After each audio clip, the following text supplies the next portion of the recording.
रंगले बाए राजा जी गणेश देवरा।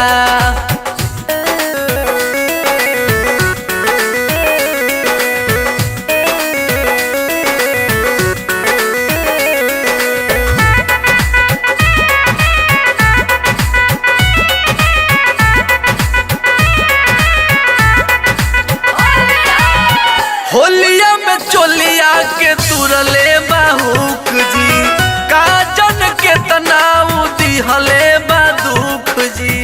ए राजा जी अरे कैसे बताए होलिया में चोलिया के तुरले बाहुक जी, काजन के तनाव दिहले बा दुख जी।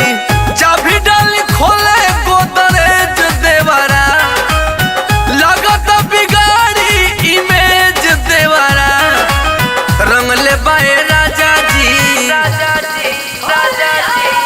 रंगले बाए राजा गणेश देवरा।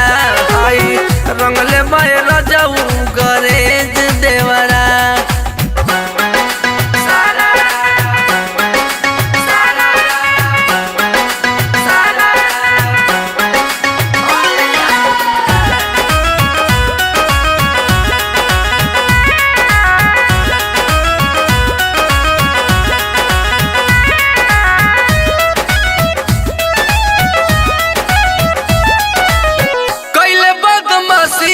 सीधी हलास धान जी, आके समझाई रउए राही पर दुमान जी। ए जी सुन तनी ए जी कैले बदमाशी ना सीधी हलास धान जी, रउए समझाई आके राही पर दुमान जी। रउआ से निकलल ज्यादा तेज देवरा, लागत कि लिखी भर पेज देवरा।